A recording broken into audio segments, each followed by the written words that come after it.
Happy Festivus, everybody. Today we have a very special Festivus crossover with the host of Locked On White Sox, Locked On Detroit Tigers, and Locked On Stupid Rangers. Let's get into it, you guys. All right, with that, let's bring some people on. First, we're going to go with Nick Morawski of Locked On White Sox, and then followed by Scotty Bentley of Locked On Tigers, followed by Bryce Patrick of Rangers. Happy Festivus, everybody. How's everybody doing? Wave, everybody, wave. Cool. We did that. Wonderful job. So for people that are not familiar with Festivus, what we're basically doing is a 25-year-old joke from Seinfeld, and we're just making content out of it. Myself and Bryce down over there, we have done this 3 years in a row where we just sit here and we complain about our teams, and then we do feats of strength where we nominate our biggest home run slugger and determine who's going to hit the most home runs in the next season. I think that I win every year because these have been good, but this year this might have a chance. And then we're adding a new wrinkle this year because we looked something up, and we're doing Festivus miracles, which are explained as or defined as easily explainable events that we declare miracles. And so we're going to take a look at the coming season and declare some things Festivus miracles for our teams. So without further ado, thank you guys so much for making Locked On A's and Locked On White Sox and Locked On Tigers and Locked On Rangers even your first stop of the day. We're available on every platform. Let's go around and tell everybody where we can be found on social media. I'm at ByJasonB on Twitter and Locked On A's on Twitter and on Instagram. Nick, where can people find you? On Twitter at Nick_GGTB and Locked On Sox on Twitter, just at Locked On Sox. Scotty, down there, what do we got for you? Twitter at Bentley Scotty, and then the Locked On Tigers account is at Locked On Tigers, and then I also do Locked On Red Wings if you're a hockey fan, so at LO_Red Wings. And then Bryce, where can the people find your coverage of the Texas Rangers? You can find me on Twitter at Bryce Patrick, and you can find the show at Locked On Rangers as well. We got the first one, and not the hockey Rangers. That's always the fun thing. And when I'm trying to look up people to tag, I'm like, okay, do they have the first one, or do I have to go LO_? Is it all one? What am I looking for here? It gets confusing. But that's a different thing that I can complain about. I have plenty to complain about the A's. But first, let's start off because I'm very intrigued to hear what Bryce Patrick has to complain about because his team just signed Jacob deGrom. I want to know what you got on your plate here. I know generally where the other two guys are going. Bryce, what are you complaining about here? Where are your grievances with this team? Well, my grievances with this team aren't as much with the team. It's more with the world. You know, for many, many years, people have forgotten that the Texas Rangers used to be really, really good at baseball. I mean, I forgot that too. But I feel like I there's will not... never forget that. Thank you. You're welcome. You're welcome. 2011 ended great for us. So, nothing went wrong there. But I feel like the Rangers aren't getting enough respect. We're disrespected. This is one of the better rotations in all of baseball by adding Jacob deGrom, by adding Andrew Heaney. They have 5 legitimately good starters and then some really nice depth if somebody gets hurt, which seems entirely possible with Dane Dunning kind of sitting in there as the number 6 starter. The lineup is really darn good. The team had a bad record last year, but had a much, much better Pythagorean record. A horrible run of one-run games where they lost 30-1, I believe, maybe 10, 12, just an awful record. But this team is much, much better on paper than people think. There has been a lot of crapping on the Rangers for, oh, look at this team spending money again for no reason. Blah, blah, blah, blah, blah. It's so stupid. Why would you spend money on good players? And I'm kind of fed up with it. Like, this team should be good. They are trying to be good. And people need to realize, I think they will this year, that the Rangers are going to be a dangerous, dangerous team next year. Okay, so Bryce, you guys spent money on good players. Scott, last offseason, you guys signed Javi Baez. What's that about? Give me some of your grievances. That was a heck of a transition, let me just say. I mean, this is a very impatient fan base at this point, rightfully so. And yeah, it's year 7 of a rebuild, and we're still pretty much major league record wise. Like, we haven't really taken any steps forward from year 1 to year 7, which is obviously very frustrating. And yeah, last off season was the first time that this team spent money, period, in like 5 or 6 years. And it was on Javi Baez, who did not have a very good year whatsoever, one of his worst offensive seasons of his career, along with leading the league in errors. And then Eduardo Rodriguez, who went MIA and didn't communicate with the team. And I'm not sure how it wasn't a bigger story. He just completely left and stopped having contact with the front office for 3 months, and then just like reappeared. He wasn't hurt or anything, just kind of dipped. So yeah, it was a heck of a season. Like, the most unimaginable things you can ever think of happened all in one year for Detroit, and it was certainly highlighted by the 2 big free agent signings that we had last year. Yeah. So congrats on that. As an A's fan, Wow. I enjoy your misery, but also the A's haven't been doing much, to vault themselves over the Tigers in that same span of time. They've We made the haven't been playoffs, over the but not like Tigers in done my much. lifetime. We can talk about the postseason if you want. It's been a while since the A's have been over the Tigers. I mean, yeah. Let's not do that. Let's talk about a different team that the A's have been over in the postseason, going to the White Sox over here, and they signed a player in Andrew Benintendi, who I don't know if he's good or bad. He's middle of the road, maybe above average. I don't know. Tell me why you're excited about him and what your grievances are with the White Sox and all of that stuff, Nick. Well, Benintendi, lefty bat. We need a corner outfielder because the folks that were playing the outfield this past season, one of them was a natural first baseman, and Andrew Vaughn, and the other was Eloy Jimenez, who couldn't stay healthy just walking from the outfield into the dugout. He would, a lot of non-contact injuries. So we needed an outfielder. We needed a corner outfielder. And I mean, if somebody were to say, hey, Sox have got to be, one of those teams that have a, 150, $200 million contract somewhere in their history, right? They're a big market team. I would say no. The Chicago White Sox are actually one of the 3 or 4 teams in all of baseball that have never given out a $100 million contract. And before this signing, Yasmani Grandal was our biggest contract ever. 4 years, $73 million. And now Andrew Benintendi is our largest contract ever at 5 years, $75 million. Look, the Sox have a lot of holes to fill. They had one of the most disappointing seasons in franchise history. We had a manager that should have never been the manager. Unfortunately, you have to take a leave of absence due to health issues. We were predicted to be not only winning the AL Central, but advance in the playoffs. None of that happened. Bad chemistry, just bad performance, injuries left and right. And you got a general manager that's saying to the fan base, don't look at us to throw money at problems to fix things. Yet that's exactly what they've done so far. It's thrown money at Mike Clevenger early to, get a 5th starter and throw money at Benintendi. So confusing stuff. This team should be good on paper. They look like they can still compete, but we need management to step up and fill a lot still.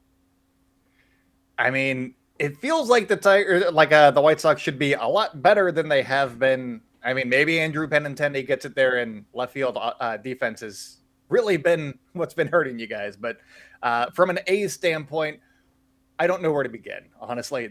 You guys know the cycle that A's front office goes through all the time. Every few years, they're trading a bunch of guys away. We just traded Sean Murphy this week as we are recording this. It'll be a week and a half away as you guys are hearing this.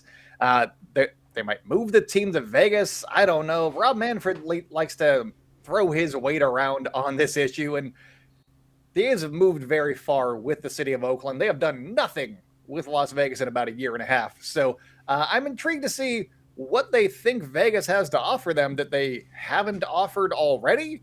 I mean, we'll see. Also, I'm grieved that the Astros won the World Series. It's not Same. really like a thing that the A's are at fault for, but really, who else was going to stop them? The Rangers, the Angels? No, it should have been the A's, and they didn't. So I'm aggrieved at that as well. That is my grievance with this team. There's a lot, but trading everybody away, maybe moving the team. Those are the big two that I can name off the top of my head. They're pretty big. But those are pretty big. Coming up, we're going to be doing feats of strength. But Bryce, I think you got some words for us. I do. This episode is brought to you by the NHTSA. You're hanging out with some friends, putting back a few drinks, and a few becomes a few too many. As the evening comes to an end and people start to head out, you think of calling for a ride. But nah, you live nearby. You can make it home okay. It's no big deal. What are the odds you'll get pulled over anyway? And even so, what's the worst that could happen? Your insurance goes up, you lose your license, you lose your job, you total your car, you kill someone. Everyone knows about the risks of driving drunk. The results are tragic and often deadly. However, that still doesn't stop everyone from getting behind the wheel while under the influence. That's why police officers are out there right now looking for impaired drivers on our roads to save lives. So if you think you're okay to drive after a few drinks, think again. Play it safe and plan ahead to get a ride. It only takes one mistake to change your life or someone else's forever. Drive sober or get pulled over. And with that, welcome back to this special Festivus episode of Locked On A's, White Sox, Tigers, and Rangers. I'm not trying to keep you last every time. You're just in the bottom right. That's just how I read is all it is here, Bryce. I'm sorry. Yeah, I mean, all of our shows are available on YouTube. So go check out YouTube and subscribe, like, comment on all of those. Because if you're a fan of the A's, White Sox, Rangers, there you go, Bryce, or Tigers, then commenting down below on YouTube is how it helps the show grow, because YouTube has a weird algorithm, and that is what does it, apparently. So comment below and say, wow, this is what I ask my listeners to do. Say, wow, you four gentlemen are so good at baseball and so handsome. So comment that down below, and let's see if we can get some engagement down there. But let's talk about the feats of strength. Usually, when Bryce and I have done this in the past with a myriad of hosts, we nominate just our best power hitters. I don't know who's going to still be on the team still, so I have three, and I'll go over those guys here in a minute. But let's start with you, Scotty. You only get one. I'm going to nominate one at the end, but I have three choices, and I'm going to let everybody know. By the way, I won last year. I nominated Corey Seager, and he had 33 home runs this year, which is more than I don't remember who you nominated, but it's more than anybody who had on the A's. So I think I won that one. 1-1. Okay. All right, Scott. Who is your feat of strength champion going to be? This is a really, really bad question for me. I feel like I should not be a part of this conversation. I genuinely feel like I should leave the show and come back when this segment is over. This is not me at all. So, Scott, who is your best contact hitter? I would still leave the show. There is no part of offense that you could ask me for, and I would be positive. No, this was one of the worst power hitting teams of the modern era. I'm not sure people really realize just how bad the Tigers offense was. It wasn't pretty bad. It wasn't maybe one of the worst in baseball. It was one of the worst offenses in modern baseball. And that started with the fact that we were dead last in home run totals and a large amount behind 29th as a team home run total. It wasn't like we only missed out by a couple of homers of being 29th either. I think our leading home run hitter this year was Javi, and he ended with 17 or 18. And that was got kind of hot in September. I think with 2 weeks left, we didn't have anybody who had 15. And I think in August, we didn't have anyone in double digits. So it was a complete train wreck. It will continue to be a complete train wreck. We have not added a single Major League bat so far, and it's December 17th at the time of this recording. So I guess I'll go Javi, but he could hit 13 and probably lead next year's team in homers. So What about like I don't I Spencer don't I don't plan on Torkelson? beating He's any good. of y'all, but I'm glad you got me first and out of the way early so that I can let the actual competition begin. Oh, why? Thank you. Why ceding the ground to the actual competition in the A's? No. Right. Nick, you've got some interesting guys. You got a lot of guys that can hit the crap out of the ball. Who is going to be your nominee from the White Sox? Yeah, we had a power outage on the south side this past season. Nobody got to 20 home runs on the White Sox. Our high water mark was 17. Andrew Vaughn, who is going to be taking over Jose Abreu since they let him walk. He had 17. He also had RBIs as well. I don't think he's going to be the guy, though. I think he's going to have a good year. I think with the fact that Eloy Jimenez is not going to be forced to roam left field anymore, and he's actually going to be a DH, I could see him staying healthy, hopefully, and hitting 40-plus home runs. Between him and Luis Robert, if Robert could stay healthy as well, another guy that Sox fans have not seen healthy for a full season. Between them two, we've got some mashers. We really do. It's just all about health. So I'm going to pick Eloy Jimenez. He wants to play left field, but the fact that they just gave Andrew Benintendi the largest contract in White Sox history, there's not going to be a hybrid situation of Jimenez and Benintendi out there. Jimenez is going to be your DH, and I think he's my guy. He's going to hit 40 home runs if he stays healthy. I like it. I mean, you could also just trade Eloy to the A's. That'd be fine. So I'll throw him in left field and you can laugh at him if you want to. That'd be great. That I will left take field, Eloy that Jimenez off vast your left hands. field. Oh my goodness! You've seen the video of him getting trapped in the net down the left field line. Maybe you haven't, but he, America. yeah, he was like roaming for a foul ball, and he couldn't make the play, and ended up getting tangled up in the net. It was it's a whole thing. I think that he got hurt against the A's playing left field twice in the same season. Once was in spring training, and then later on. And I'm like, we don't play this team very often. What are the chances? What are the odds of that happening? He got hurt celebrating. He got hurt celebrating near the mound after we won a game or something. He jumped and came down wrong on his knee.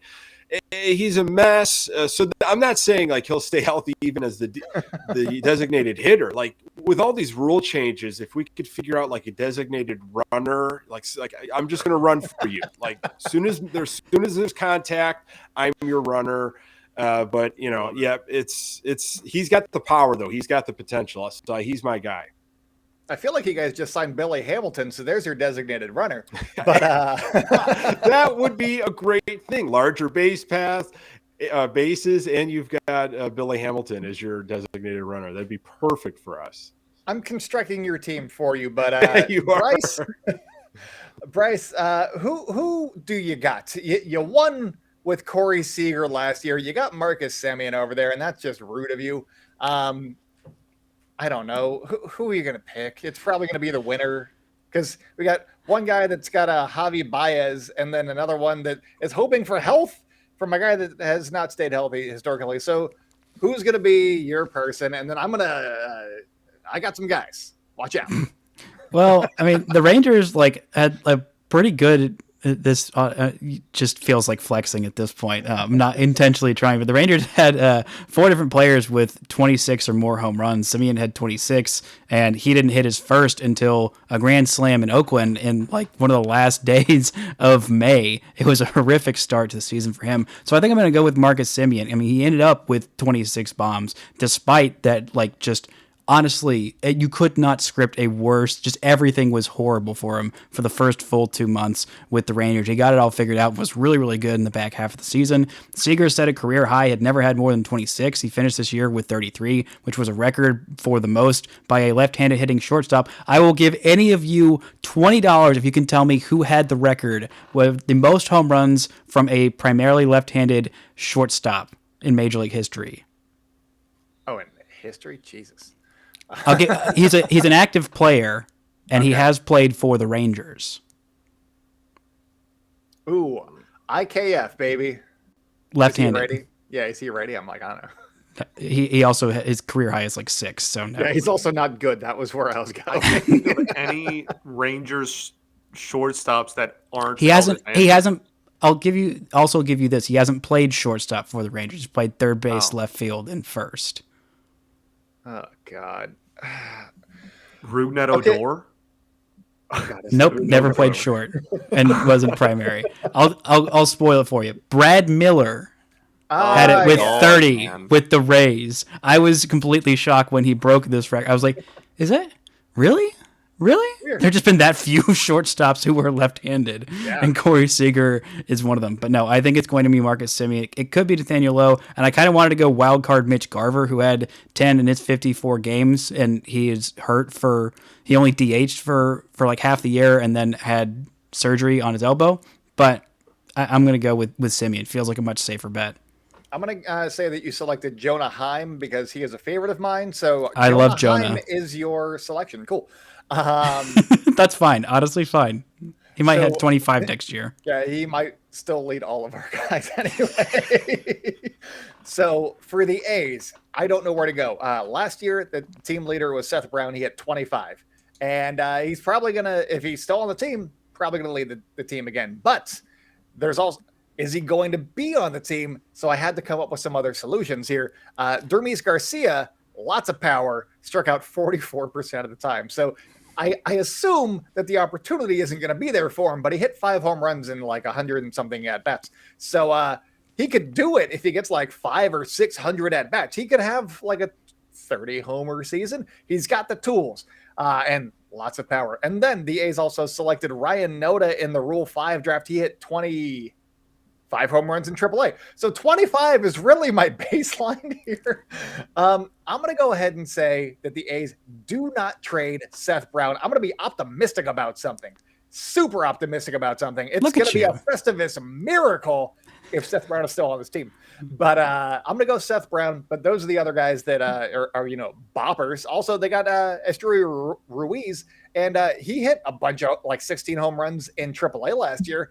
I think that he's going to steal more bases than any of your power hitters hit. But yeah, I think that it's probably going to be Seth Brown. Well, Semien steals bases now, so because he's not on the A's. Ha ha ha. Glad that we could do this another time, Bryce. All right. Coming up on the show, we're going to be explaining just regular things that happen in day-to-day life as miracles, Festivus miracles. So stay locked in, you guys.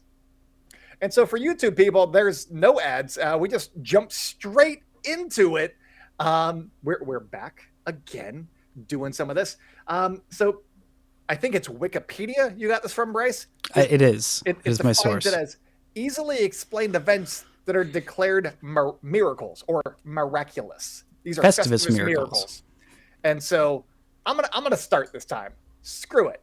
I'm gonna go ahead and say that people showing up to A's games, Festivus miracle, because ownership is really. I'm not saying that the A's don't deserve our love. I love the A's. I will support the A's, but going to games is harder for me because of the baby. But also, ownership is making it so that it's harder to go. Prices have doubled since they traded everybody. They're talking about maybe moving to Vegas, and also they just traded everybody away. Why should people want to go to A's games? So that's where the Festivus miracle comes in. People, I assume there will be a handful of people that go, but I think that it'll take a small holiday miracle for it to happen. I don't know where I haven't started. Bryce, have I started with you on one of these? I'll start with you this time. Sure. So we're going for Festivus miracles that will happen, or Festivus miracles past. It's up to you. I don't care. Well, I'm going to go Festivus miracle of the past and say keeping Corey Seager healthy was a Festivus miracle. He has not been a guy. He's been a guy who's been really snake bitten by random injuries. He has not played more than 150 games before this year since his rookie year in 2016. He had another season where he had 145 games. But other than that, he only had one other season where he played 100 plus games. The Rangers did a really good job of keeping him healthy. His splits from at home versus on the road were like 200 points different OPS wise. Loved hitting at Globe Life Field. Won a World Series there, won a World Series MVP. I think that's a big chunk of why he signed with Texas. That, and they gave him $325 million, which sure helps. But if I'm hoping for a Festivus miracle for next year, it would be a healthy Jacob deGrom season. Let's just parlay that health into good things for next year. Good luck with that one, Bryce. I mean, let's rate on your parade a little bit. I don't have his stat line in front of me, but he has faced the A's once at the Coliseum, just once in general. 4 innings, gave up like 6 runs, I believe, 5 or 6 runs. It was a bad outing. Ken Waldichuk got his first win of his career against Jacob deGrom, and now he's just sitting there waiting to be beaten again and again by one Ken Waldichuk. I'm very excited about Ken Waldichuk.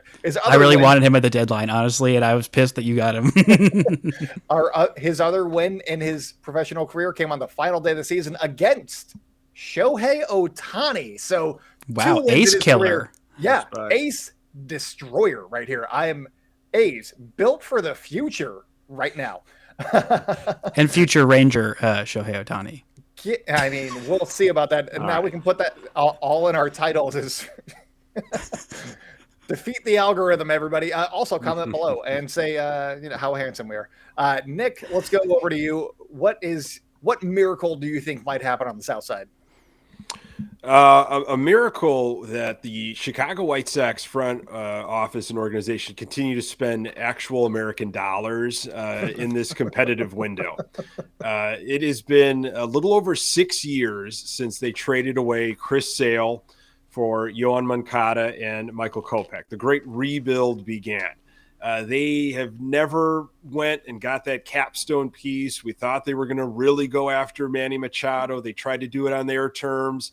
They were also supposed to be in on Bryce Harper. That didn't happen. There's been a bunch of other talented guys that they never really paid premium money for premium talent. So, you see them throw money at Andrew Benintendi. We'll see if that actually works out, but a miracle would be if they actually continued to spend and maybe went after Gene Segura or got some more catching depth. We will see, but there are a lot of holes, and we have a ton of talent on this team for 2023. They were embarrassed last year. The general manager has got his guy now finally in place, and Pedro Grifol is the new manager. Keep spending money. That would be an absolute miracle for Southside fans. I do have an option to fulfill that miracle that actually ties into 3 of our 4 teams, and that would be to bring back the great Elvis Andrus. I was so happy to see him thrive with the White Sox and to be disrespected by having to wear an A's uniform. Very upsetting for me personally. He didn't like it either, apparently. He was a huge fan favorite, Bryce. I mean, for his limited time in a White Sox uniform, he did all the right things. And, there were so many bad moments. He was looked at as the guy that, played hard, actually cared. And it was like, this guy hasn't been around that long. And he's like all of a sudden the clubhouse leader. So there's a huge swell to bring him back, but move him to second base. Yeah, Rangers still love him, like part of the greatest teams in Rangers franchise history. Want nothing but good things for that guy. Yeah, we and loved apparently him. Playing in Oakland, not one of those nice things. I said nice things. That's not a nice thing. I did love Elvis Andrus. He was always having fun playing the game. And there was a couple of times where he got tagged out and he was in a rundown one time and he got tagged and they called interference or something like that. And he got to score. I forget the exact, it was 2 years ago, but it was very, very heads up play on his part, and good job to Elvis Andrus for getting that one run in Minnesota, I believe. So that was fun. Scott, I feel like you got a lot of miracles in your back pocket. What are we going with here? Yeah, so mine, when I was thinking about how I wanted to articulate my miracle, I think I Mine is just going to be literally anything good to happen. I think that's going to be pretty much my miracle. I'm not kidding. If this team was like the Yankees or like a big market team where like everything that happened was national news, a lot more people would truly realize how absolutely unparalleled this season was to anything we've ever seen before on a like daily basis.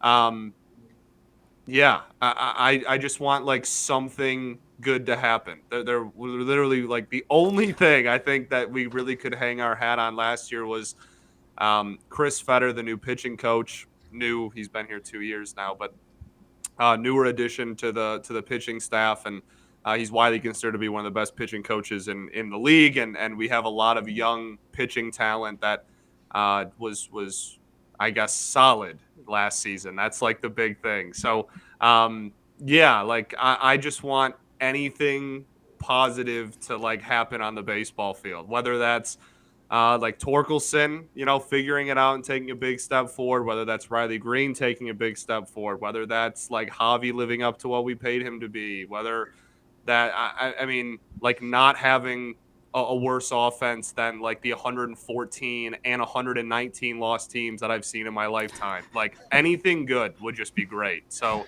I'm not going to be too specific because I don't need to be, and that's the luxury and the pleasure and the privilege that I have. I mean, on the bright side, Matthew Boyd back with the team, so that's nice. Is that good? I don't know. I think that's good. Nice, enjoyable. You know what?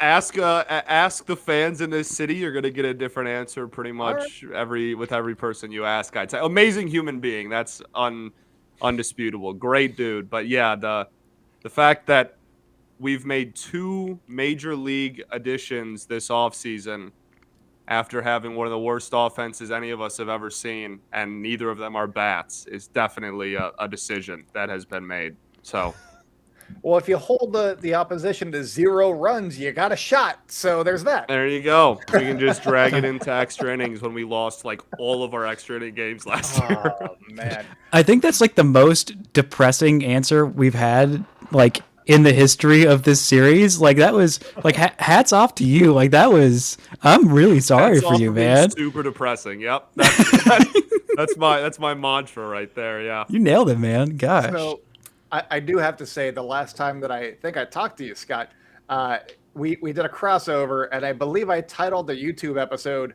"Are the Tigers going to be a good team in 2022?"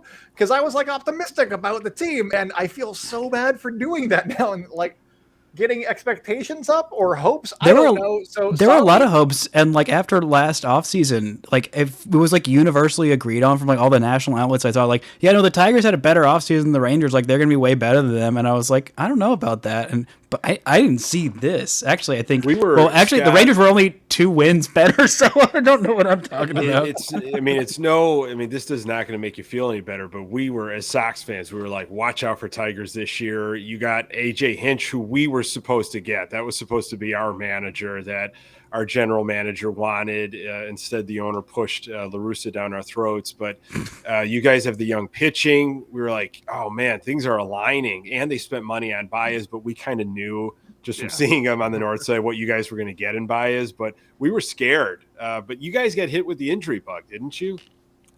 Yeah, that would be an understatement. Yeah, I would say yes. That's definitely that definitely did not help. We had, I want to say, we ended the season with 18 or 19 different players record a start on the mound, which was comfortably the most in baseball. Almost 20 different starting pitchers used, and then offensively, we set the American League record for team like getting shut out the most in a single season. So there you go for just like everything. The only thing that was good was the bullpen. Everything else was pretty bad. Yeah, like when it comes to managing like expectations, like it was definitely a letdown for us. But I think the White Sox and or the Giants were probably the 2 teams that, like, when you consider like preseason expectations, I mean, I'm with you. I would say that those two, and then us kind of like in the tier below the, you and the Giants are probably like the, disappointing. Just a lot went wrong this year for a lot of people presently talking. So yeah. Yeah. Okay. Before our team spent any money, we were all about, like, our big thing was everyone's gonna return to a custom levels. Watch this. Wait and see. Yeah. Everybody's gonna get healthy. We're just gonna return to form. That's our Yeah. big off season. So Same. I wanted. This is a fun thing that I'm just going to throw at you guys. So the A's stink. Throw out your win projections for the 2023 Oakland A's. I want to get them on record right now, and then we can talk about them when you're wrong. So that'll be fun. Here we go. Let's start with Bryce, just because you're in the division and whatnot, and you're more familiar, I guess. Ooh, I am familiar. We're starting from a baseline of 60 wins this year, which is not good. I will give you that. 6th overall pick. So there's that. We got more wins than you and have a higher draft pick. I know, it sucks. And also, you guys have had so many more like number 1 picks. I'm tired of you guys getting all the number 1 picks. It doesn't seem to be helping, but I'm tired of it. So let's see. I'm surprised that Cole Irvin's still on the team, honestly. I thought that like literally every pitcher with the pulse that was like okay was going to be gone. Nope. It only took till midseason for Frankie Montas to get traded. There are some other good players. I mean, I really, really like Shea Langoliers. I think he's going to be really good. I would hope that the A's hold on to Seth Brown. I'm not as hopeful as you, but I'm saying I think this is probably going to be, I think, a 62 win team next year. I like some of the young talent, and if you're not trading like literally everybody off for scraps, which has been the A's way, they didn't do that as much this year. But I'm saying just a little bit better because I saw Langoliers in college when he and Josh Young were playing as freshmen, and I thought that kid's going to be a big leaguer. And well, he's right. Here I think he is. Here he is. I mean, it wasn't hard to see that he was those two were the best kids on the field. But yeah, I think the A's are going to be really scrappy and really annoying and hand the Rangers quite a few. I think at least one, probably two serious losses in Oakland that's going to have me tearing my hair out. Like, why are you losing to this crap team in like the middle of the season? And then all of a sudden they're going to be in the playoffs, and you're going to be sitting there with all of your money that you spent. This isn't 2012 again. We're not doing that again. Oh, were you going to win the division this year? If you did that to the Astros, what you did to us in 2012, I feel like that would appease my baseball soul. Yeah, that baseball needs that. But 2012 had actual good players on it, so I don't know.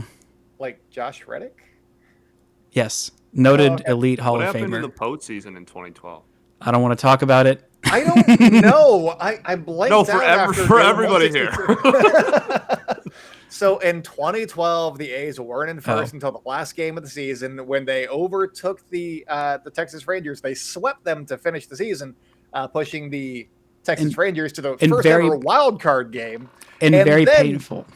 And then, in a weird twist of events, the wild card, as we said, was just invented that year. So the playoffs had to have a weird schedule that year. And so the A's, even though they were the higher seed, had to start the first 2 games on the road in Detroit. And that's stupid. So they lost. The Rangers also lost in the wild card, and in that wild card game because they pulled Yu Darvish too early to the freaking Orioles, which, by the way, the 2012 team, in my opinion, was the best Rangers team in franchise history, and they lost that series to the A's. Not only did they get swept, but it was in very, very painful fashion, like an error, like a really notable error. It was either the next to last game or last game by Josh Hamilton. That was the last game.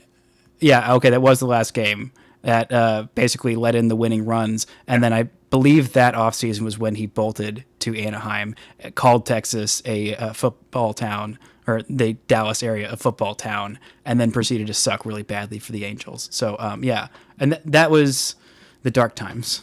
Yes. So, Scott, where do you think, what's your win prediction for the A's real quick? I'm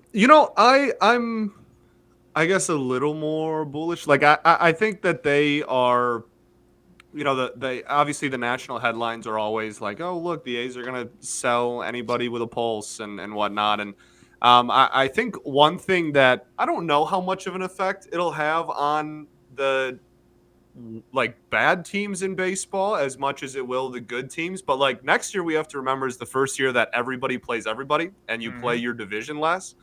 And so I don't know. In my eyes, like anytime you remove games off your schedule against the Houston Astros, like that's a good thing. So I think that might be like a little bit, even though there will be obviously other good teams that you have to play, but there will also be a lot of other bad teams that you now have to play that you usually wouldn't Come play. on, So NL Central. correct, yeah, more games against the AL Central is always a good thing. So I think I'm at like a 68 ish like win total. I think I'm in like the high 60s. I still don't expect them to be like uber competitive in the second half of the season or anything, but you know that they're the A's. Like they'll find a way to get like production out of people that outside of you like people have like never heard of before, and they'll get some solid fun late night games. Well, for me, late night games where over on the coast, finishing at 1 a.m. where they hit a walk-off homer against the Angels or something. So, I think it'll be like a high 60s win total. Oh, also, Bryce, this is a pro Jung family podcast. You said that name, and I was like, yeah. It's by the way, it's Young. Yes, you're right. Yeah. Love me some Jace Jace Young. You had the older brother of the tandem. Yeah. Mm. Nick, real quick, what is your win prediction for the Oakland Athletics? Oh, I'll split the difference between Bryce and Scott and say maybe like 65, somewhere around there. Scott brought up some good points. I mean, everybody's playing everybody. And you've got some rule changes. I don't know your team as well as I should. If there are some guys that are going to take advantage of the shift ban, how will that maybe increase? Could you scrape a couple wins here and there? It's going to be an interesting year. It really is for us to not play in our division as much, and the travel that might go into it. But yeah, I mean, see if some of your young guys can rise up to the challenge, return to accustomed levels, and stay healthy. Maybe around 65. I'll take anything. I don't want another 100 loss season. That's all I'm going for. Ugh, I don't want to be suck. like Scott. They're bad. Yeah. Yes, and I'm not used to them. This last season was the first one that the A's have had since like the late 70s. So hadn't happened in my lifetime, and now I have one. So that's great. Anyways, that's the show for today. Thank you guys all so much for making Locked On A's, White Sox, Tigers, and Rangers your first listen of the day. Now go make Locked On Sports Today your second listen, because Peter Bukowski is super handsome and he brings you the biggest stories around the sports world in 20 minutes. Get the analysts and opinions before anyone else with our local and national experts and insiders. Locked On Sports Today. It's a podcast. It's available on YouTube and wherever you get podcasts. All of these shows, A's, White Sox, Tigers, and Rangers, are also available on YouTube. Go subscribe, like, and comment on each of our channels, because we're all very, very good and we're trying so hard. But before we sign out, I am at by Jason B on Twitter. You can find the show at Locked On A's on Twitter and Instagram. Nick, where can people find you one more time? Find me at Nick_GGTB on Twitter, and the show at Locked On Sox. Scotty, what about you? At Bentley Scotty on Twitter is my personal, and then at Locked On Tigers. Almost said Red Wings there. Tigers for the show. And Bryce, where can people find you? You can find me at Bryce Patrick on Twitter and at Locked On Rangers for the show for some toxic positivity. Hopefully, I'm wishing toxic positivity on all of you this season so we can have fewer legitimate reasons to air our grievances next year, but still find some anyway. Oh, we're going to find so many throughout the course of the season. It's going to be great. That's what being a baseball fan is. If your team blows any lead, your bullpen is trash. So that's baseball fandom for you. But that's the show. Happy Festivus, everybody. Go out and celebrate good times, baseball fans, and we'll all talk at you soon.